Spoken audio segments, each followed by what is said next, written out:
Today on Zenodilodon.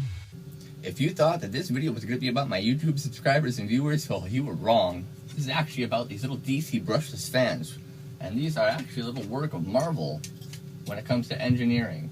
They come in many different types, voltages, configurations, and with other features that you might not be aware of. Before we start talking about brushless motors, let's talk about brush motors real quick. So here's the basic DC brush motor assembly, and I'll walk through the parts a little bit. On the inside, you have the armature, and the armature has 3 electromagnetic coils. And if I pop this out, the inside of the hull has a set of 2 poles. So there's north, and then the opposing south here, and then where the magnet splits poles on here. So north and south pole, very basic setup.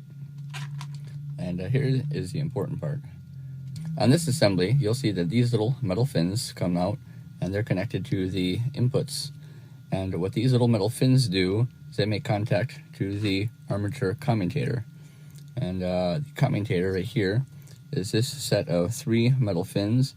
So there's a divide in 1 metal fin, 2 metal fin, 3 metal fin. And the wire is fed to these sets of metal fins on the top there. The power gets to the coils through the brushes, and if I make contact to the commutator ring, you can see that the brushes sit inside, and as the armature rolls through, make contact with the assembly from the outside, and that's how it receives its power. So those are what brushes are. How do they work? Give me a moment and I'll show you one of the best demonstrations on how these little brushed motors work. First, we're going to need some electrical tape. And if you're a science professor, science teacher of some sort, really cool demonstration to do. First, I got a neodymium magnet, which I need to tape on here. Ta-da, done. I'll tape that onto my finger. Which finger? I think I'm going to pick a finger. So when I hold it like this, I'm going to tape it onto my pinky. Yeah, that's it. It's science time. You'll be asking why I'm taping this magnet onto my pinky like this, but don't worry, it'll make sense a little bit. Okay, so I got power here. I'm going to raise this up. That way I can bring it closer to the camera. Alright, now we got our brushes. Air brushes. And we got the magnet. I got the armature. So, you can see it. Magnet wants to stick to that armature.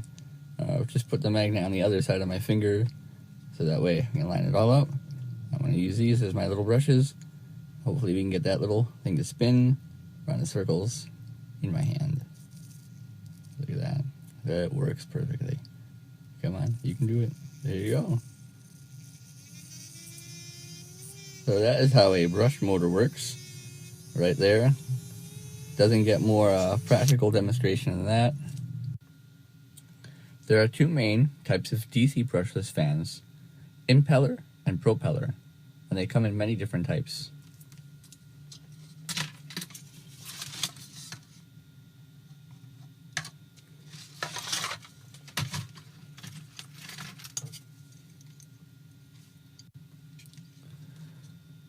This type is a propeller type. A propeller type of fan works by pushing sections of air as it spins. So here you can see labeled the rotation of the fan and the way the air is going to be pushed out. So as the blades spin this way, the air that's in there hits the side of the bottom here, and it's pushed out because it wants to kind of remain as still as possible.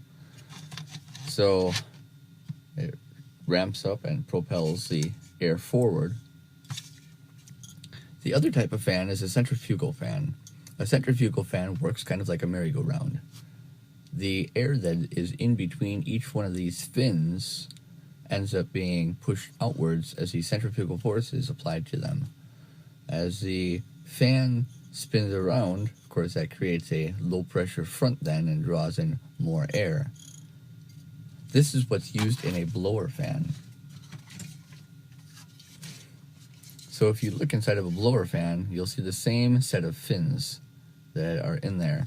And and it does the exact same thing. As the air is pulled through that assembly, the force will make the air fly outwards, and then the air, which is a high pressure region, is then expelled from that area.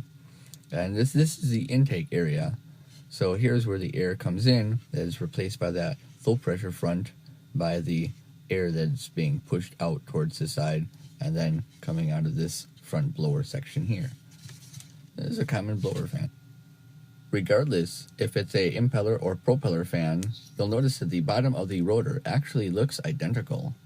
Here you'll see on both of them the rubber slash ferrous material composite magnet that goes around, and you'll see that there's a metal ring, which is a magnetic flux coupling ring. Basically it helps establish a magnetic field, and they'll sit right on top of the stator. Now, there are two different types of stator geometry, and they actually have very little to do with the rotor that's on top. So this is the more common stator geometry, and it has a set of magnetic coils going one way and another set of magnetic coils going the other on a lot of them. So the magnets will turn on one set and then turn on the other set. Here we have the second type of magnetic stator, and it works in the same way. You'll see two lower sections that oppose one another 180 degrees, and then 90 degrees off of those you'll see a upper magnetic plate that fills in the other section of the stator. So this is one set of coils, and this is one set of coils, essentially, when the magnetic flux is applied to these coils underneath. But it's the same circuit, same driving mechanism. If you look also very closely, you'll notice that they're almost identical as far as the construction. You'll see the coil assembly and the 4-pole stator, and you'll see a Hall effect sensor. So here's your magnetic pickup here, and here's your magnetic pickup here. Inside of a DC brushless motor, you have a control system. It's a fairly simple control system to understand. Basically, you have a magnetic sensor right here, which is called the Hall effect sensor, and it will detect the pass of the magnetic fields of the rotor as it goes by the stator. Here's a little 4-pin Hall effect and control chip all built into one. It's just a really cute little device. It has a positive pin, and it has the two output pins for the coils, and it has a negative. So it's basically the same exact setup, except much simpler. So I have each of the positives of the LEDs connected up to the common positive that's shared by both coils, and each one of the negatives on the negative pins that feed the negative power to each independent set of coils. So I'm going to turn it on now. You're going to see the LEDs are going to light up. So what I'm going to do now is I'm going to rotate the fan around, and you'll see as I rotate the fan that the LEDs will switch on and off in position. This little setup detects the magnetic field as it goes by, and will change what coil is getting power depending on what magnetic field it senses.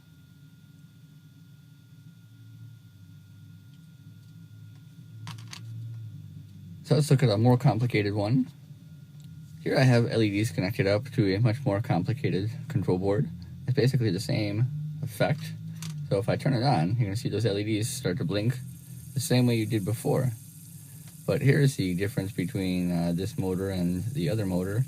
If I start to slow it down, you'll see how those start to blink back and forth, and then they'll go off, and they'll go back on again. So let's stop the rotor, it goes off, starts back up again after a few seconds.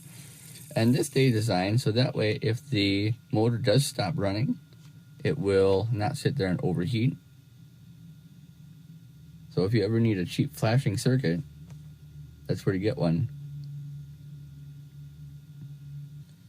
Another feature that some DC brushless fans have built in is its own thermal sensor. On a propeller type of fan, you'll normally notice it sticking out of the outside. If I touch those two pins together, the speed increases.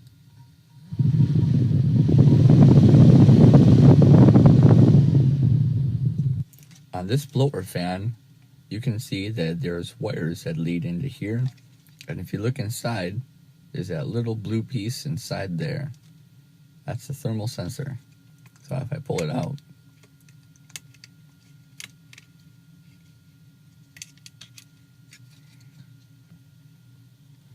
you'll see there it is. So what effect does this have on the fan? Well, if I have this fan running like this, and I short those wires, the fan goes on. If I disconnect it, fan goes off.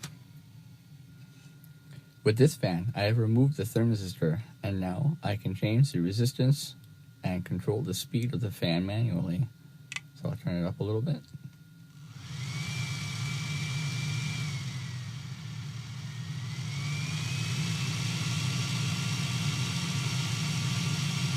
And turn it down.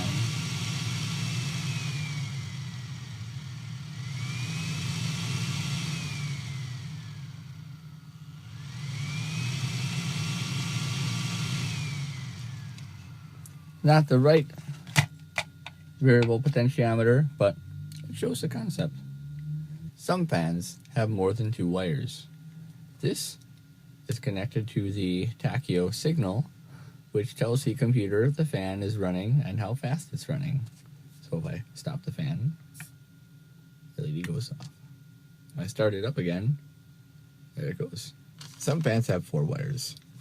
One for positive, which is usually red, one for negative, which is usually black, and then 2 other ones. One for pulse width modulation in, which can control fan speed, and one for the tachyometer signal out, which allows the fan to tell the computer or other device exactly how fast or if the fan is spinning at all. Okay, here obviously I have a box full of fans, and I want to talk about construction a little bit more. So I started reading the labels to see about what bearings they had. So I'm going to show you some of these labels, and interestingly enough, a lot of these labels, if not all of them, no longer say anything about what bearing they use. Now, a lot of these I know just because the manufacturer definitely use ball bearings, but I was actually quite surprised to see that it's no longer a popular thing to put on what kind of bearings they use at all in any of them. Surprising. So it used to be all about what bearings. Now, there's an irony to this, and it's kind of a little bit of interesting, what I suspect to be misinformation out there. So the only 2 fans that I have that talk about the bearing actually are these 2 fans. They're actually made by the same company, HBC. And the interesting thing about this is hydraulic bearing. So hydraulic has to do with fluid, water, hydro. I suspect that is a lie. Well, not a lie, but it's not the full truth. So if I take this fan apart, you'll see that there's a little white C-clip underneath. I'm going to just pluck that C-clip off. And I am going to push the fan out. So it looks like what they have here, what they mean by hydraulic bearing. They have a little seal right there underneath the plate. I'm going to pull that seal out. And I am going to pull out the fan blade assembly. And see what we have. Boy, that looks like a very dry, very cheap, very basic bush style bearing. So essentially it's a friction bearing or no bearing. In fact, I don't see any liquid on here whatsoever. There's nothing. Dry as a bone. So, not hydraulic bearing. It could be. Let's find out together. Hey, hydraulic fan. But it's very deceptive. So let's talk about other bearings are real bearings. What I've done is I've completely removed the inside of this brushless fan, and there's nothing in there. So I'm going to take off the stator and the control board, so we have just this bare plastic frame. Now, that frame on the inside can house any number of friction reducing components. One of the easiest and cheapest methods of reducing friction is ironically called the friction bearing. Or it's a bushing. It's normally made out of brass or another type of very soft material. And essentially what this does is it allows the deterioration of the softer outside material favored over the harder metal material, in this case a steel pin. And they'll throw graphite or a lubricant inside of there, and basically just rubs and spins on there. So let's take a look at another common option. This is a ball bearing, and a ball bearing is really easy to understand. Obviously balls roll, and as I turn this you can see that the 6 balls inside of the cage rolls along with the bearing, and if I go like this you'll see that the balls also do the same thing. If you have a fidget spinner, you know exactly what I'm talking about. So any one of those things can easily be placed inside the center of the plastic block. There's another type of bearing called a magnetic levitation bearing, and it works by the emergent properties of eddy currents induced into the copper. There's a little copper slug inside of there, and you can see that it's shaped. You can see that there's some cutouts here and a cutout here.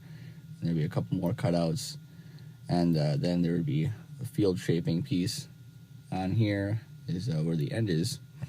But what this does is, as the steel pin rolls through there, the differential movement between the steel and the copper induces eddy currents, and eddy currents will push the steel away.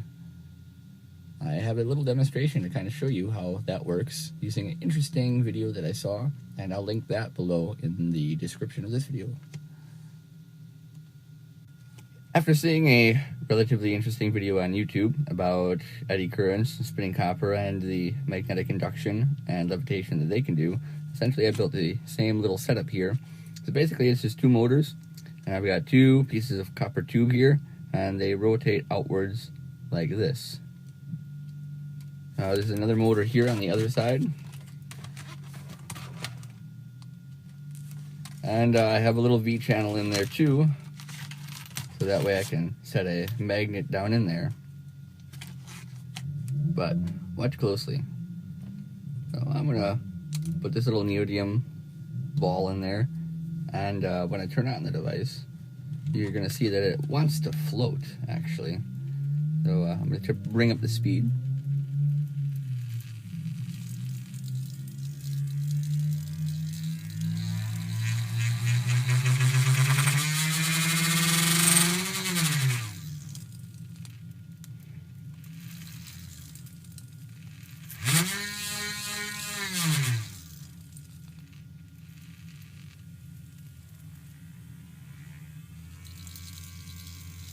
So as you can see, they don't have to be really going that fast to cause this little magnetic ball in here to float.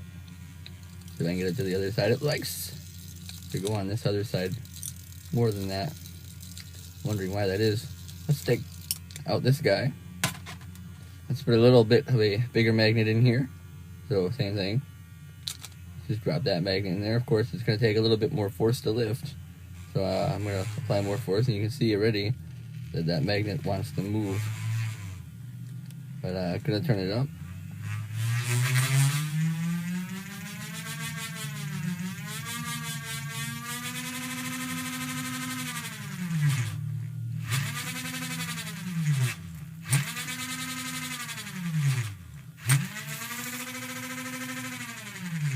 Try to tilt that over, see if I can get that magnet in a kind of float stage. It's a really hard setup to do, actually. Surprised at how difficult it was even to build this little one.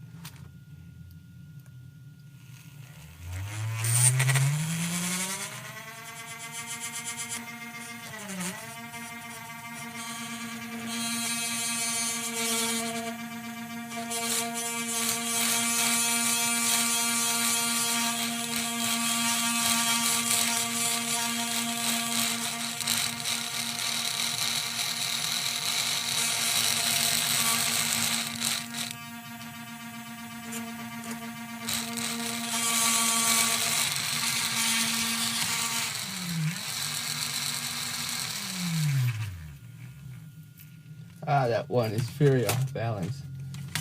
Let's try another magnet. Put that little guy in there.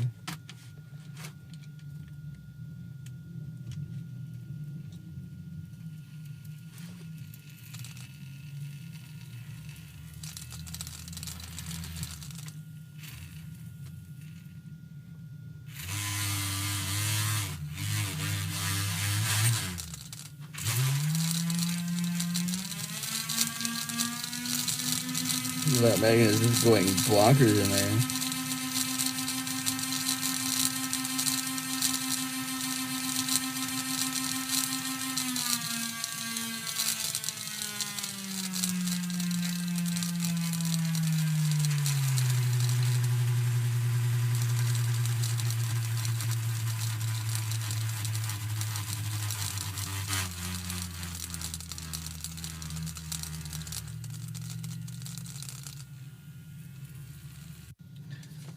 There's also another bearing type, which you probably won't ever find in a DC brushless fan, but you can see that this bearing seems to be a little rough, but check this out.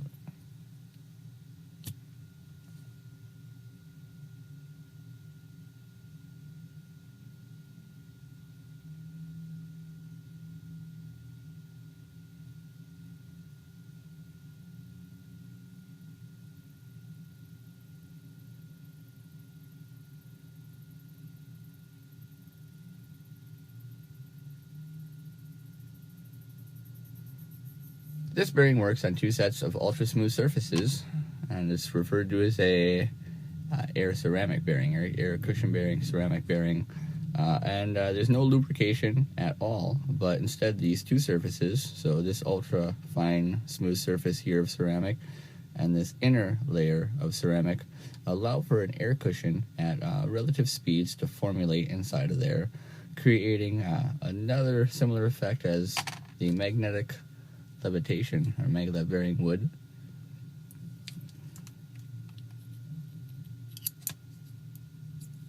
So there again, there's so much of a seal in there that it will actually push back as I set it down.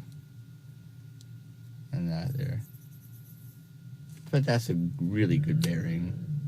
These fans are actually made out of a really strong glass plastic composite. They are pretty strong. Oh, I'm just gonna give this a good pull.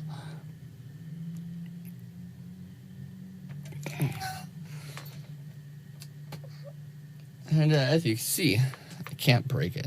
I mean, it is tough. It's also extremely brittle material, which means that. How strong is this? I have another test to figure that out. The fact that I already had to put my phone in the refrigerator is terrible enough. Weather is bollocks. But this already seems like a bad idea in of itself. But here I have one of the fans. As we saw how strong it was, well, I'm going to see if this can support my weight. So, need like a bar or something to pop in there.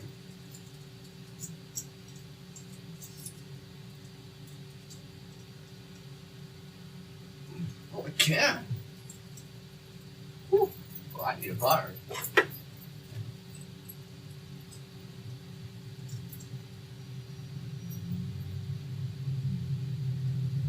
It's incredibly strong.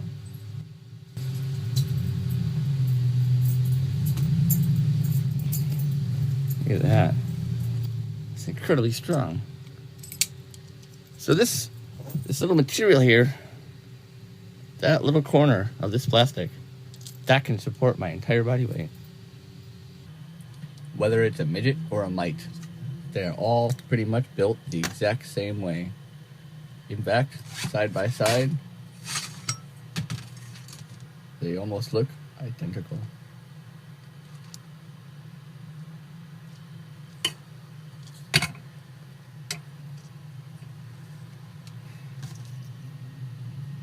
And this is a really good rotor. I want to give an honorable shout out to Maniba. They have managed to do the same magic with a blower fan as the Army did with a simple can opener. And this thing is tough. I mean, it doesn't shift at all. None of these plates shift. There's no glue holding it together, just these little crimped metal ends. And that's a really good fan. I got this out of a projector and I thought it was really, really interesting. I haven't really seen another fan like this. This fan right here is right now my favorite fan, made by Delta Electronics, model number FFB1212EHE. And this fan actually has a couple of really interesting features. The biggest difference between this fan and other fans is it has the anti-turbulation fins on it. Basically, these keep the air going as straight as possible coming out of the fan, so that way it's more in line, it doesn't turbulate as much, and it also fights against the fins on the rotor. So it keeps the air a little bit more in line as it goes through, therefore making the fan a little bit more efficient compared to another fan. The other thing I like about this fan, interestingly enough, is that this is one of the few fans where, if you notice, the blades on the rotor actually spin in the clockwise, not the counterclockwise. So that's really interesting to see that. It's one of the only fans I've ever seen that actually spin backwards. I love this fan, and it's an absolute beast.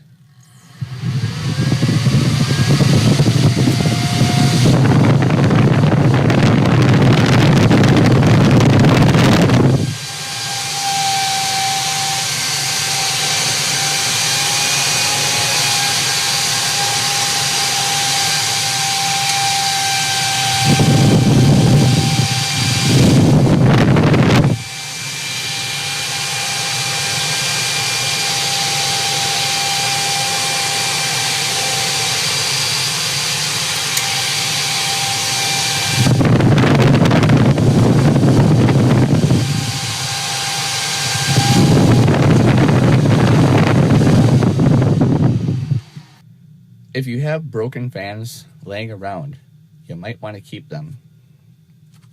The outside case can be easily converted into a little project box of which you can put things in, and the motors can be extremely useful themselves. Here are two gyroscopes that I made using fan motors. Actually, one's pretty much a fan that just has a VCR reed head wheel mounted right onto it. So let's turn this thing on and put it on our spinning base. There's no motor or anything else on here. Same thing, another VCR reed right head. And, we're going to put the gyroscope on now. Ta-da!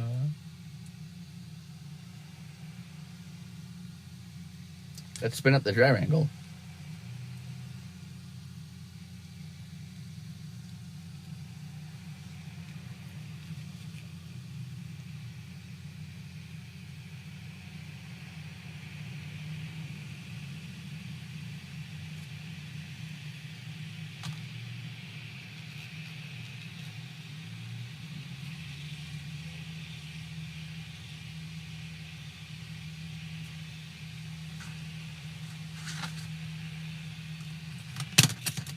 Oh, gyro crash.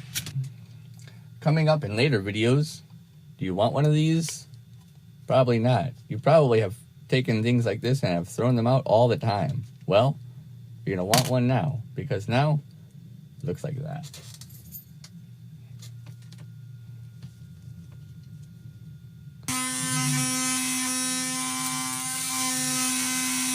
Whoa. That is cool.